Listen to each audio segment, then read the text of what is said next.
So this is the M2 Evo MK2. This helicopter has graduated to a fully fledged RC helicopter with telemetry, full PID adjustments, matured flight controller, and with flight performance you will not believe.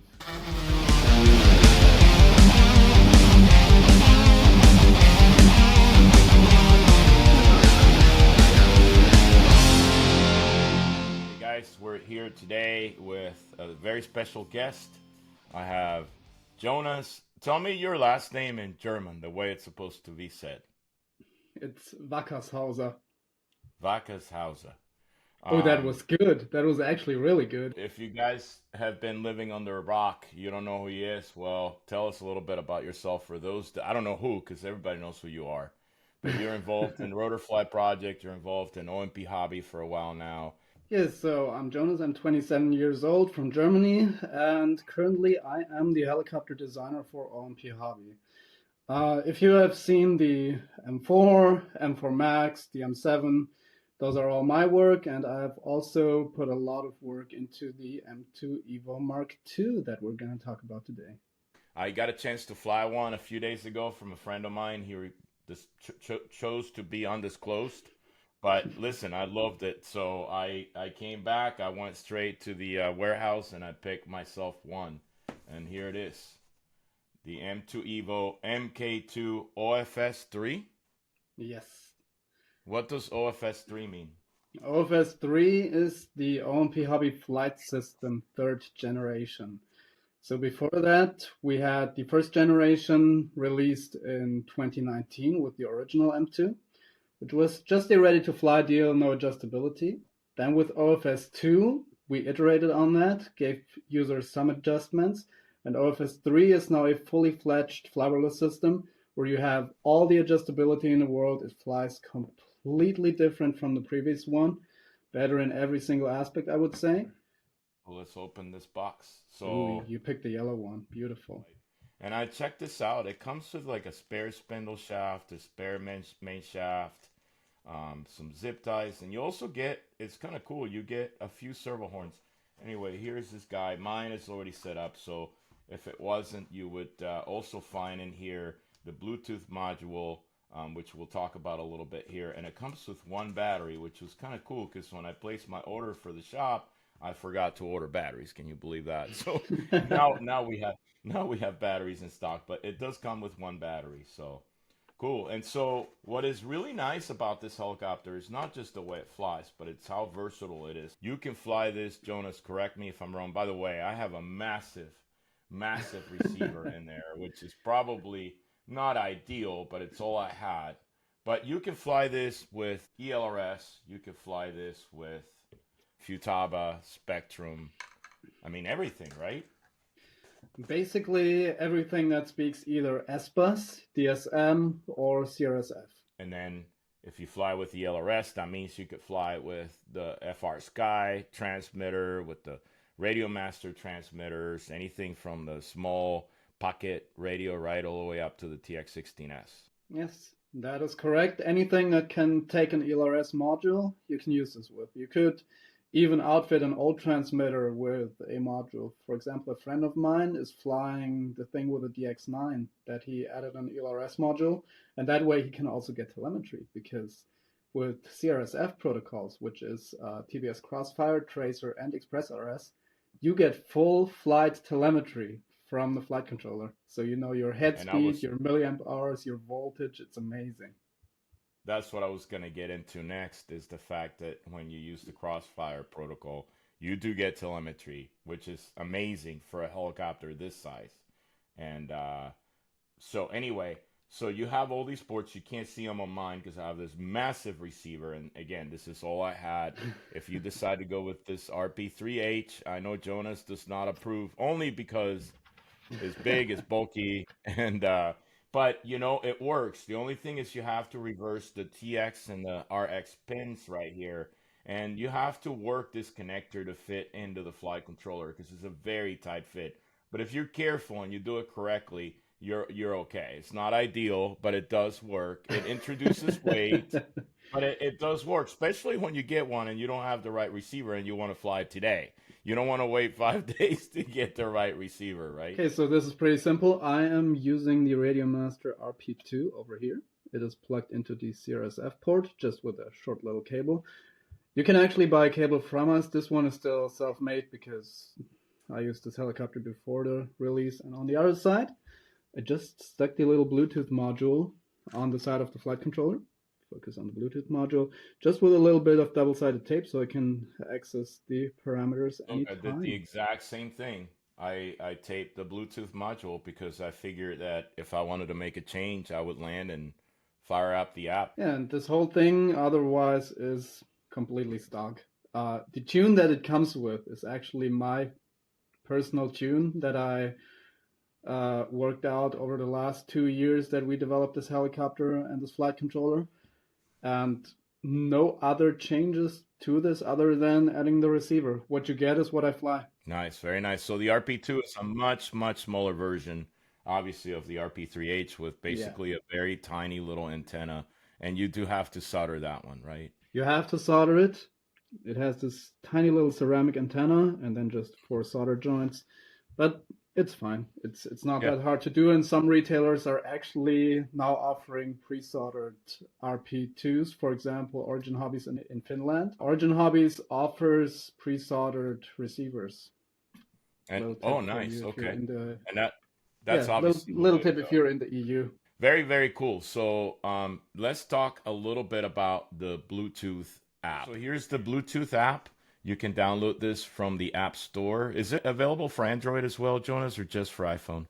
For It both? is available for Android, yes, on the Google Play Store. Just look for OMPHOBBY and you'll find it. So once you fire up your app, you basically, it's recommended that you already have your transmitter up and running. Power on your transmitter, plug in the battery on your M2 Evo, and then go ahead and click on Connect Device, and you should see a Bluetooth dialog here, and eventually it'll allow you to connect. There it is, M2, connecting, and there it goes. And it's gonna load all the values that are pre-configured in the flight controller. So tell us a little bit about this, Jonas. You have pitch, roll, and yaw for the gains, right? And I haven't played with any of this. It seems like it flies amazing out of the box. I haven't really seen a reason to change this at all. But But you crank the pitch and roll rates. 5 is default for everything. okay. And then you can just adjust it from there. Scale goes from 1 to 9 in basic parameters. And it's really as easy as that. V4 seems spot on, and then Expo, I didn't see the need to add more. I did lower it on the yaw a little bit. I think it was 50 and I went to 40, but you can go to the expert menu, right? Expert settings. So you have you have more options right here. You can control your deadband. Expo was already there. And then filters, there's a lot of stuff in here. I term relax. I like that option. I didn't even notice it was there. What's basically running here? Is it proprietary to OMP? So it is completely proprietary. We wrote this from the ground up. Many people are wondering if this is running rotor flight, but it is not. It is completely our own new system. Some of the options might sound like they're rotor flight, for example, iTerm relax, but I figured that came from beta flight. Now it's in rotor flight. People know what it does. The one in OFS3 is actually just for the yaw stops. So if you want them a little different, you can just set it up exactly the way you would set it in rotor flight. I didn't want to cause any more confusion, really, so we used mostly. Yeah. But it's nice that you have all these options for people that really want to be adventurous or know what they're doing or whatever. Yes, I like a exactly. lot of this stuff. This is cool. And then I noticed that right here you have your servo trims. They were perfect for me out of the box.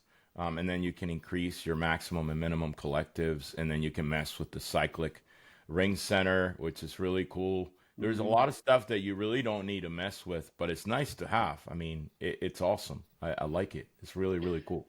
The options in the app are actually like every single option that we use during development. We are not hiding anything from the user. All these options that are in the app are what I used over the last 2 years to work on this flight controller. And to make a change, all you have to do is just make that change and click save, and then you'll hear the model make that noise, and that's it. You're good to go. So as Jonas showed you, and as he and I have our Bluetooth modules connected to the basically double-sided tape to the helicopter. So if you're flying and you want to make a change, land, load up your app on your phone, make the change, save it, wait for those beeps, and then go ahead and take off again. And I noticed you don't even have to be disarmed to do that. And you can make changes in flight. We did our best to make sure the model does not stop flying, but there are some instances where you can make it stop flying, so it's not recommended. It's a very good way to crash, that's for sure. Yeah. Yeah, that is also why I don't recommend actually leaving the Bluetooth module connected when you're at a big fun fly, because someone else could connect to your Bluetooth module. We're actually looking at... Good point. Yeah, I never thought of that. That's we are looking at adding a password to that. So like a 4-digit PIN code that you cannot maliciously exploit this. But so far we've been trusting our users and it should be okay. Before you fly the helicopter, the recommended thing to do is to download the latest firmware for this model, right? Yeah, so we're just going to do that together real quick so you see how easy it is. You just go to the top of the website, and then on the left, the little hamburger menu. On the left. Yes, and then you go to support, and then firmware download. You need to unfold the menu option. Yeah, and then you have on this website all the resources you need. You can see the M2 Evo MK2 firmware. The 11.58 is the one that is up to date at this time. That improves the self-leveling, the low voltage protection handling, and has a fix for DSM receivers. Below that, you can also find the model memories for the TX16S and Zorro for Express LRS, which is exactly what I'm running on my radio. So what you're going to do now is you're going to download the firmware zip file. This one? Yeah. Yeah, you just download that to your phone.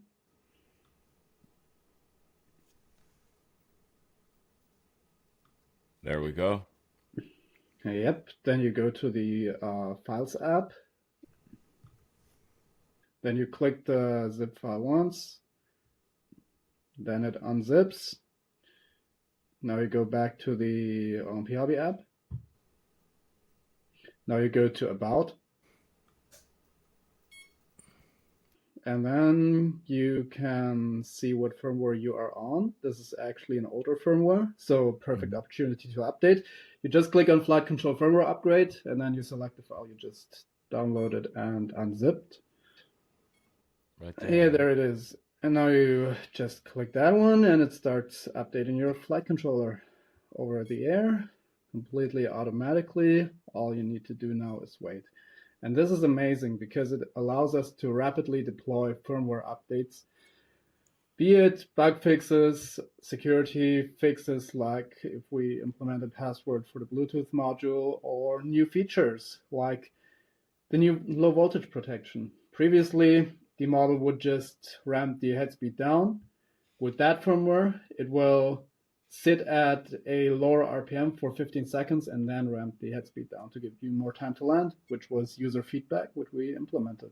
It's recommended, as you heard, guys, to update the firmware. Never hurts to do so. It might not be imperative that you do it for your first couple flights. It'll fly fine, but get to it when you have a minute and do the firmware update. And as Jonas explained, one really cool thing about this is that if you're flying Radio Master, you can download the model file directly from the OMP website, as you saw it listed there. Here we go. Successful. Now you are up to date and you have all the latest and greatest firmware on your model. Yeah, absolutely. Very cool. So to download the file for your transmitter, you simply go to OMPHOBBY.com and then you click on Support, Firmware Download, and then you'll find that file right here, official OMPHOBBY HTX files for Radio Master. So only works right now with TX16S and Zorro, right?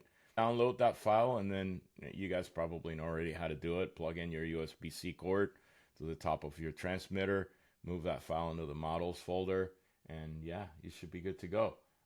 It's very complex file, isn't it? It's got a lot. It's got a lot in it. It can do a lot, but it is not that complex to use if you actually read the README. It has a couple of screens already set up. For example, this main screen with your controls, your RPM, your model image. One page over, you get your telemetry. One page over, you get a page with RPM versus throttle, and then some more stats about your attitude. And the nice thing about this is this file is set up in a way that you can just go into the inputs right here, and you have the inputs for main controls, for arming, for throttle, for RPM, and self level. And if you change the switch in here, it also changes the switch everywhere else in the model. So you get super easy switch assignment just in this menu. And it's just reused throughout the model. You also get telemetry warnings. So if you fly below 10.0 volts on the batteries, it's gonna shout at you. If you fly above, like, I think 635 or 640 milliamp hours, it will shout at you.